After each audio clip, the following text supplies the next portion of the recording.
The morning in King's Landing smelled of dust and hot stone.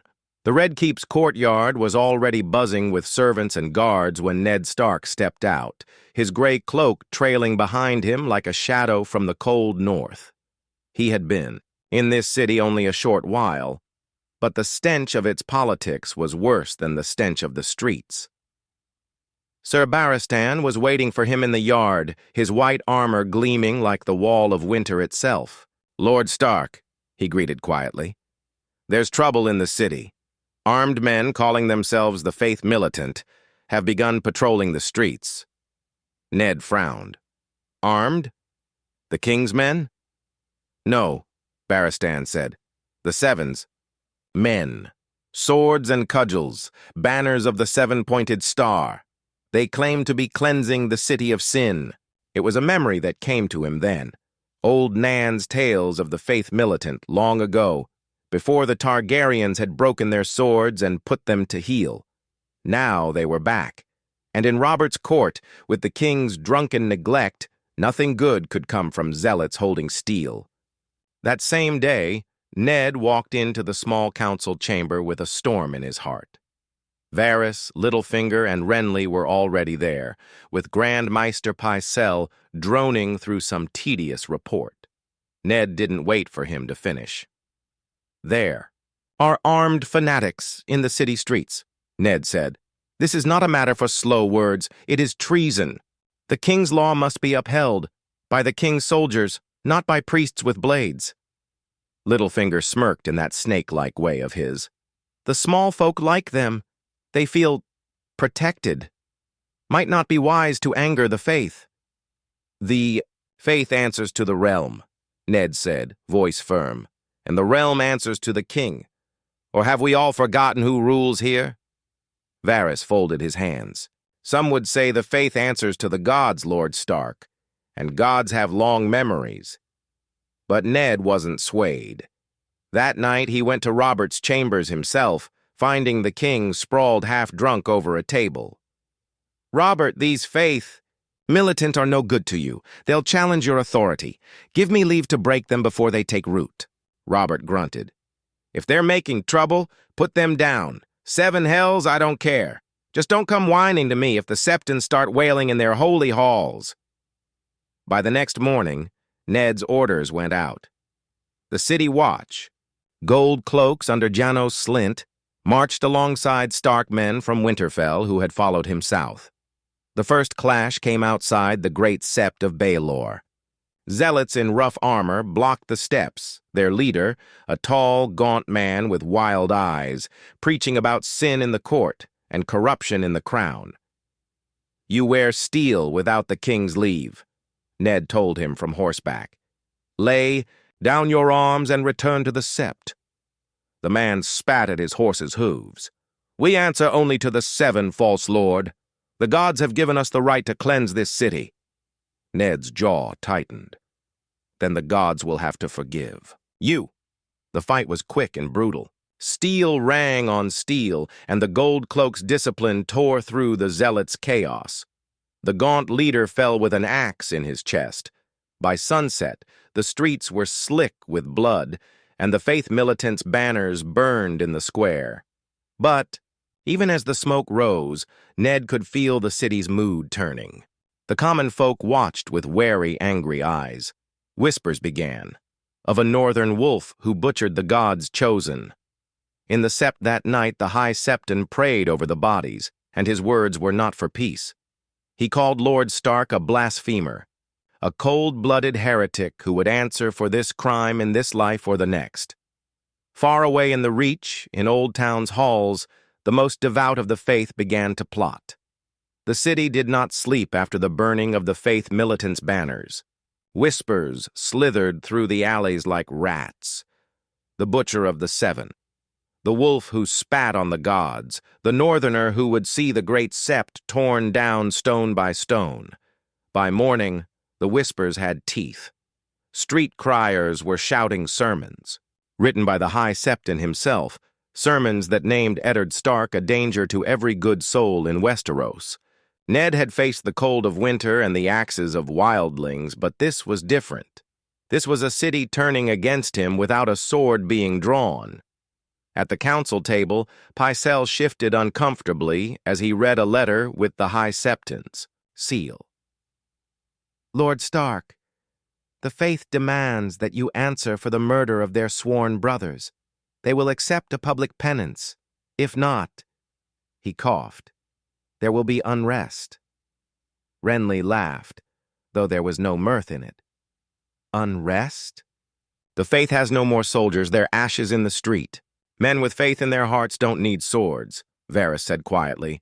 They only need something, or someone to hate. Littlefinger's smirk was sharper than a blade. Careful, Lord Stark. The mob loves its martyrs, and you've given them a dozen in one day. Ned ignored him. The king gave me leave. The faith militant was illegal. I enforced the law. That may be, Varys said, but the law does not warm the hearts of starving men.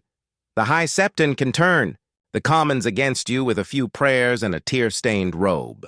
That afternoon, Ned doubled the gold cloaks in the market squares and at the septs. He ordered all remaining zealots hunted and stripped of weapons. But the city was a nest now, and the vipers were already slithering. 2 nights later, it happened. Ned was returning to the Tower of the Hand with only a pair of Stark guards when the ambush came in a narrow street. The smell of piss and fish guts clung to the air. From the shadows, a dozen hooded men rushed, blades catching the torchlight. The first guard fell without a sound, a dagger in his throat. Ned had ice in his hands before the second blow fell. He swung the great sword once, twice, steel and blood spraying the walls, but a blade slid under his mail, cutting deep into his side. The attackers fled as gold cloaks came running, vanishing like ghosts. Ned slumped against the wall, breath ragged, his fingers sticky with his own blood. By morning, the whole city knew. The High Septon condemned the violence visited upon the faith's servants, but said nothing of the attack on the hand of the king. Robert was furious, but only for a moment. He drowned his anger in wine and whores, leaving Ned to clean the mess. Yet it was Cersei who came to see him in his chambers, her face a mask of cold beauty. You've made enemies you can't kill, Stark. Steel won't help you now. The people hate you. The faith hates you. Even the lords in the Reach are whispering for your head. I don't serve the people's love, Ned said. I serve the realm's safety. Her smile was thin. Then you'd best pray the realm stays safe, because the wolves are already circling. That night, Ned stood on the balcony looking out over King's Landing. Fires dotted the darkness. Some, the warm glow of hearths, others the angry flicker of unrest. He knew war when he saw it, and this was war, only quieter, dirtier, and far more dangerous. In the Reach, the Lord spoke of sending men to protect the faith. In Dorne, the whispers grew that the North's hand of the king was a blasphemer, ripe for removal. And in the shadows of the Red Keep, Littlefinger and Varys played their quiet games, waiting for the wolf to bleed just a little more. The smell of smoke carried across King's Landing, not from a great fire, but from many small ones. Taverns set ablaze for harboring gold cloaks, markets burned after tax collectors were driven out, and alleyway pyres for the martyrs of the faith militant. The High Septon had found his army again. It did not wear armor. It wore rags. It did not carry swords. It carried stones, knives, and hatred. From the steps of the great sept of Baelor, he preached to thousands. The gods see the wolf's treachery. He spilled the blood of the pious. He brings his heathen cold into the warm heart of the south. Will you bow to this heretic, or will you rise? In the crowd, food sellers stopped selling, fishermen stopped hauling, bakers closed their ovens. The city began to choke itself in protest, and Robert did nothing to stop it. At the small council, Ned found no allies. Renly shrugged. We can't kill half the city. Littlefinger smiled as though he were watching a fine play. Perhaps not, but if the High Septon were to pass unexpectedly, I will not use cutthroats against priests, Ned said. Then you will lose, Littlefinger replied. Varys was quieter than usual, but his eyes were sharp. The Faith has friends in the Reach. I hear the Red Wine fleet may soon escort grain ships into the city. Grain with conditions. The Tyrells will not strike openly, but they will feed the Faith and starve the king's men. That night, Ned called Janos Slynt into his chambers. We end this before it grows. I want the names of every zealot, every man funding the Faith. Arrest them quietly. The gold cloaks moved before dawn. In 2 nights, they had filled the dungeons beneath the Red Keep with dozens of preachers, merchants, and septons. Some were small folk, others minor lords from the Crown lands. But it was not enough. By the end of the week, the High Septon's sermons grew more dangerous. He no longer spoke only of Ned. Now he spoke of Robert himself. The king was a drunken sinner enthralled to a heretic wolf. The crown's gold was stolen from the gods. The war that was brewing was no longer against one man, but against the Iron Throne itself. Robert finally stirred from his stupor, slammed his fist on the council table. I'll ride into that bloody sept myself and cut out his tongue. Ned held him back. If you shed the High Septon's blood, the realm will burn. The Reach will march. The Riverlands may follow. Then what do you suggest, Stark? We bend the knee to the Seven? No, Ned said. We break their power. Utterly. Not just the Faith Militant. Not just the High Septon. We strip the Faith of its gold, its lands, and its hold on the people. The council fell silent.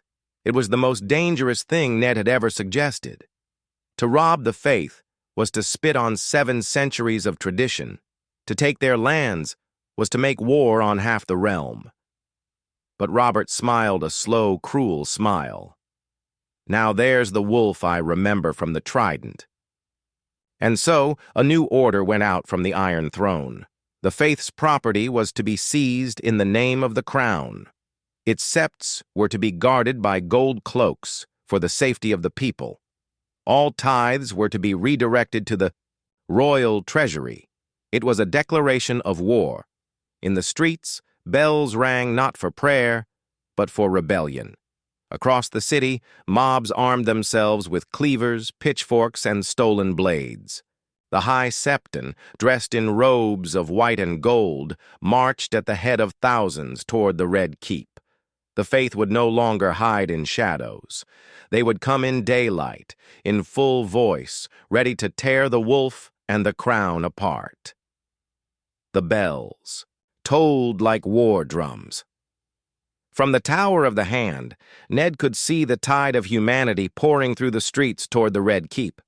It was not an army in any trained sense, no banners of great houses, no ranks of armored knights, but it had something far more dangerous: numbers and fury. Men carried butchers' knives, rusted swords, and sharpened stakes. Women clutched stones in their aprons. Even children ran alongside them, shrieking chants of the Seven.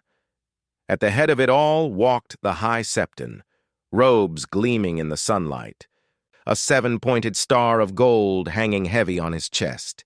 His voice, magnified by the sheer volume of the crowd, rolled through the city like a storm. The wolf defiles our holy places. The drunkard king steals the gold of the gods. Today, we take back what is ours. Janos Slynt's gold cloaks lined the gates, shields locked tight, but they looked like yellow-clad stones before a flood.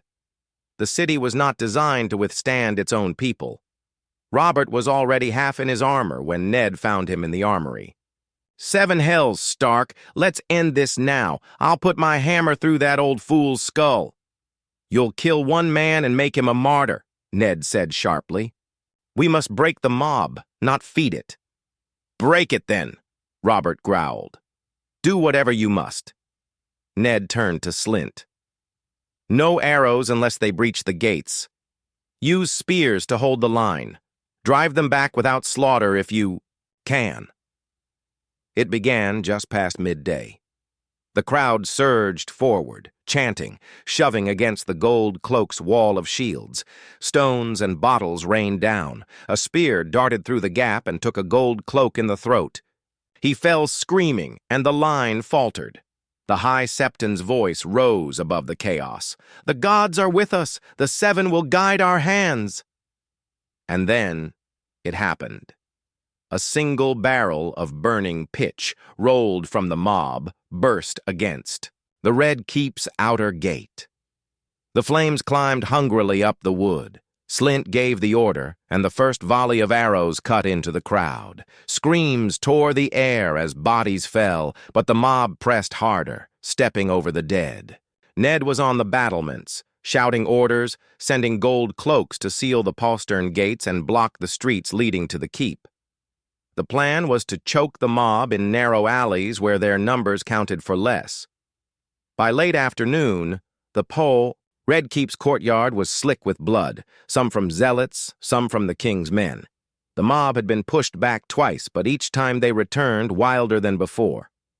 And then the High Septon himself appeared at the gate, carried on the shoulders of his followers, the seven-pointed star glinting like a crown. His voice cracked with rage. "The wolf will answer for the slaughter of the righteous! Tear down his den! Tear it down!" It was Janos Slint who acted. Without waiting for Ned's command, he raised his crossbow and fired. The bolt struck the High Septon square in the chest. The effect was immediate and catastrophic. The zealot's roar became an animal howl. They crashed into the gold cloaks. Line with suicidal force, the gates shuddered, spears splintered. "Hold the line!" Ned bellowed. But the line was breaking. By nightfall, the mob was in retreat. Not because they had been beaten, but because they had dragged the High Septon's body away, swearing vengeance. The Red Keep still stood, but the cost was heavy. Over 100 gold cloaks dead, dozens, more wounded, and the city itself on the edge of total collapse. Robert feasted that night, celebrating what he called a victory. Ned sat in silence, knowing it was only the beginning. In the Reach, the news would spread like wildfire. The High Septon was dead, murdered by the king's men, and the faith would not let it go unanswered. The war Ned had feared was no longer a shadow. It was here. The Raven came from Old Town at dawn. It carried no seal, only a strip of parchment scrawled in a hurried hand. The Tyrell banners ride for King's Landing, in the name of the faith. By midday, more news followed. The red wine fleet had left the arbor, its hulls heavy with grain that would never touch the capital unless Robert bent the knee to the Seven and surrendered the heretic wolf. Ned read each letter in silence, his jaw tightening with every word. This was no longer about the faith militant or a mob in the streets. The Reach, the wealthiest, most fertile land in the Seven Kingdoms, had declared for the faith.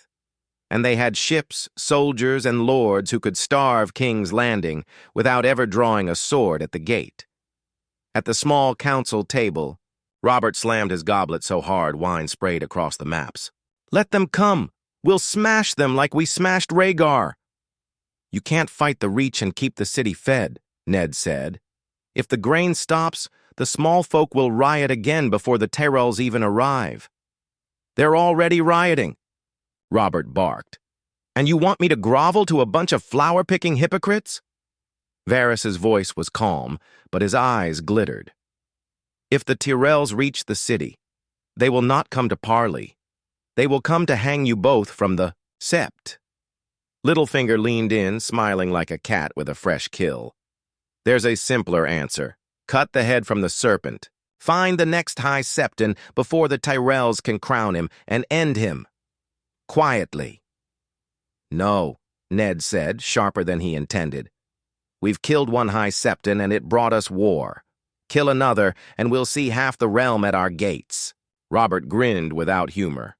"Half the realm's already at our gates, Stark. You just don't want to see it." That night, Ned walked the battlements. The air smelled of salt, the sea wind carrying the faint tang of ships long before. They were visible. In the distance, the campfires of Reachman loyalists were already blooming along the Rosby Road. The city was restless. The gold cloaks were stretched thin, guarding the gates, patrolling the markets, and trying to keep the bakeries from being looted. Even the merchants of the city, those who once thrived under royal protection, had begun closing their shops, sending their goods to hidden storehouses. They could smell which way the wind was turning. By the third day, the red wine fleet had cut off Blackwater Bay. Grain prices doubled, then tripled. Bread riots broke out in Flea Bottom. The gold cloaks broke them with clubs, but every riot left more dead in the streets, bodies that the Septons carried away to honor the fallen, honor them and recruit from them. And then the Tyrol envoy arrived. A young knight in green and gold rode to the city's gates under a flag of truce. He bore a simple message for the king. Remove Lord Eddard Stark from his office. Confess his crimes against the faith. Restore the lands and gold of the gods, or the Reach will come with sword and fire. Robert's answer was a roar of laughter and a promise to feed their bones to my dogs. But Ned saw the truth in the envoy's eyes. The Reach would not bluff, and when they came, they would not come alone. That night, a final raven came from the Riverlands. Lord Hoster Tully's. Seal was broken, the letter inside short and cold. If the faith calls for war, the Riverlands will not stand idle. Even the lords who should have been allies were slipping away. Ned stood at the window of the Tower of the Hand, watching the darkness over the city. He had thought destroying the faith militant would be a single act, a blow to a dangerous faction. But now the seven themselves seemed to be rising against him, and war was only days away. The siege began before the horns sounded. By the time the first banners of the Reach appeared on the horizon, green and gold fields rippling with roses, King's Landing was already a city under siege from within. Bread was gone. The wells were fouled with filth. Rats fetched higher prices than fish. On the fourth morning, the red wine fleet closed the bay entirely. No ship left, no ship entered. From the north, Tyrol riders had cut the Rosby Road. From the south, levies from the Stormlands loyal to the faith blocked the Rose Road. King's Landing was a trap, and the jaws had already snapped shut. Robert took the news as he always did, with wine in one hand and his warhammer in the other. They think to starve me out? I'll eat their bloody horses before I bend the knee. Ned's voice was low. The horses will go to the soldiers first. The small folk will suffer, and when they do, they'll open the gates for the Tyrells themselves. Janos Slint reported the first desertions from the gold cloaks, men slipping into the night to find food for their families. Others had been seen speaking with Septons. On the fifth day, the Reach struck their first blow. A volley of flaming pitch landed in Flea Bottom, setting the crooked streets alight. The fire spread faster than men could carry water. Hundreds died, choking on smoke before the flames ever touched them. The High Septon's voice carried over the crackle of burning wood, calling the dead martyrs to the gods' cause. Robert wanted to sally out immediately. One charge. Break their lines before they can dig in. It's what we did to the Targaryens. It's what you did with half the Riverlands and the Vale at your back, Ned said. You ride now, you'll be riding into a wall of spears with no hope of relief. The king cursed him, but for once stayed his hand. The Reach settled into their siege. Siege towers rose on the western side, great wooden beasts creeping closer each day. Catapults hurled stones into the city, crushing roofs and scattering markets. Every morning, corpses of dead townsfolk, old men, women, children, were dumped at the gates by the attackers, a grim reminder of what waited beyond. Inside the Red Keep, tempers frayed. Renly vanished from council sessions entirely, spending his time in the company of Loras Tyrell, whose family was tightening the noose around the city. Littlefinger vanished and reappeared without explanation. always smiling, always watching. Varys grew quieter with each passing day. By the second week, Flea Bottom was a wasteland. The gold cloaks no longer patrolled there. Every man they sent was found dead or never returned. The High Septon's sermons now came from within the city itself, whispered in cellars, shouted from rooftops, chanted in the ruins. On the 10th day, the Reach made their boldest move yet. At dawn, the Red Wine fleet unleashed a barrage of firepots into the city's port, destroying the last of the Royal Navy and cutting off any hope of supplies from the narrow sea. The black water stank of burnt pitch and rotting fish. That night, Ned stood with Ser Barristan on the battlements. "We can hold the walls," the knight said, "but not the people. They will turn on us before the enemy does." Ned knew it was true. The mob in the streets no longer saw a king's protection, only hunger, fire, and death. Every day more eyes turned toward the Septs, where food and water were miraculously still found. The faith was feeding the city. The crown was not. It was only a matter of time before hunger did what the Reach's spears could not. And when the gates finally opened, the slaughter would begin.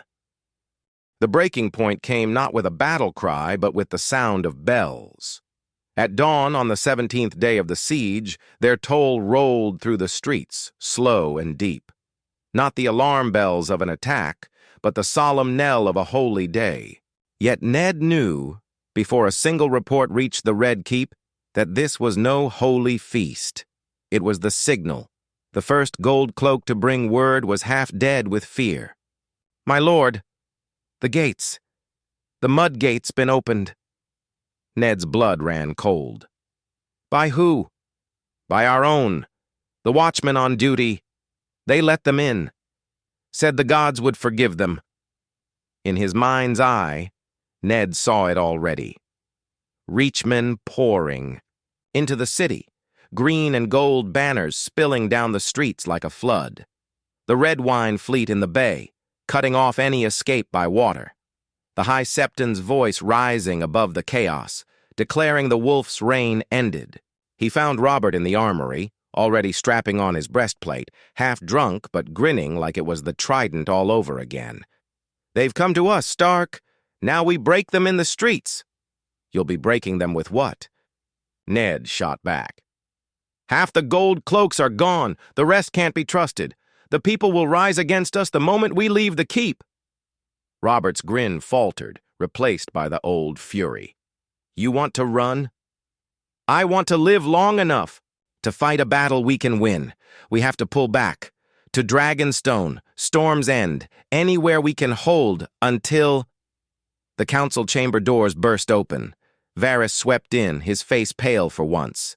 "My lords, the sept bells are ringing in every district. The people are in the streets, waving Tyrell colors. The High Septon himself is leading them toward the keep. They are not alone. Lord Randall Tarly is with him." That name hit like a hammer. Tarly wasn't just a commander. He was the Reach's warhound, and he had the discipline to keep the mob from tearing itself apart before the keep fell. Ned turned to Barristan. "Can we hold them?" Barristan's voice was steady, but his eyes told the truth. "Not without slaughtering thousands in the streets." And Ned knew, if he gave that order, the city would be ashes before nightfall, and the realm would see only a northern butcher in the ruins. The choice was clear, and it tasted like ash. By midday, the Red Keep's gates stood shut, but not in defiance, in surrender. Robert raged and cursed, throwing cups and smashing tables, but in the end, even he saw the truth. The city was gone. Under a white banner, Ned rode out with a small escort to meet Tarly and the High Septon in the market square. The mob parted for them in silence, thousands of eyes burning with hunger and hate. The High Septon's voice carried over the stillness.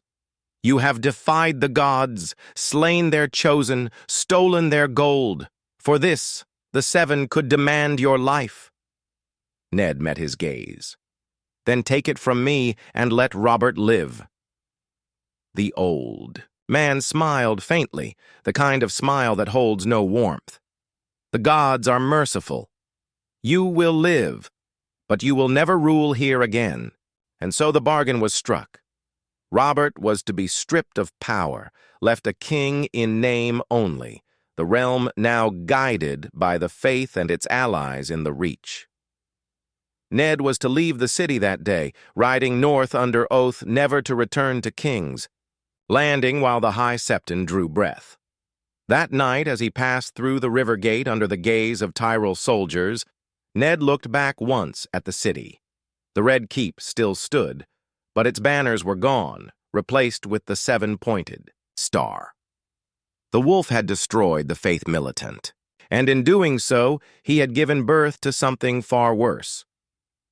The north was cold, but the chill that followed Ned Stark home had nothing to do with winter. Riding through the gates of Winterfell, he was greeted not as the hand of the king returning from service, but as a man who had lost. The ravens had flown faster than his horse, carrying every rumor south to north, that Ned had surrendered the capital, that Robert had been made a king in chains, that the faith now ruled from the Iron Throne. Catelyn's embrace was warm, but her voice was careful. "You're home. That's what matters." But Ned could see the questions in her eyes. Was it worth it? Was honor worth losing a city, a crown's trust, and half the realm's respect? In King's Landing, the new order took root. The High Septon sat not only in the great sept of Baelor, but in the council chamber itself, his seat at the king's, right hand draped in white and gold. The Tyrells controlled the granaries, the docks, and the city watch. Randall Tarley drilled gold cloaks like soldiers in a holy army. Robert drank harder than ever, his words slurring through every council session he still bothered to attend. Stripped of power, he became a symbol, a crowned figurehead wheeled out for festivals and proclamations, then sent back to his cups. Cersei thrived. She learned quickly how to dress her words in piety, how to smile at the High Septon's sermons, how to feed the faith's ambition while keeping her own alive. She began whispering that her son Joffrey would be the first true king in generations, one raised in the light of the Seven. In the Riverlands, Lord Hoster Tully swore quiet loyalty to the faith, seeing stability where there had been chaos. The Vale followed suit, Lysa Arryn cloaking her isolationism in prayers. Even the Stormlands split, some lords bending the knee to Robert, others to the High Septon's new Council of Virtue. The North was left alone, for now. The faith's reach had always been weakest there, and Ned's return had stiffened the loyalty of his bannermen. But the whispers still came. Southern merchants spoke of the wolf who bent to the gods. Southern lords sent no trade, no grain, no coin. The North grew more isolated than ever. Ned spent long nights in the gods' wood, the heart tree watching, in silence as he weighed his choices. He had saved lives in King's Landing by surrendering, but he had lost the city, lost the king's trust, and left the realm in the hands of zealots, and the zealots were not content to rule one city. By the next spring, the High Septon declared a holy levy. 10,000 men raised from across the Reach, the Riverlands, and the Crownlands, sworn to carry the Seven's light into the lawless lands beyond their reach. Rumors said their eyes were fixed on Dorne, and after that, perhaps the North. From his chair in Winterfell's great hall, Ned Stark read the Raven, and knew this was only the beginning. The faith militant he had cut down had been a weed in the garden. Now, in its place, an oak was growing, deep-rooted, unshakable, and hungry for more. Some battles are won with swords, some battles are lost with them, and some battles plant the seeds of wars that never end.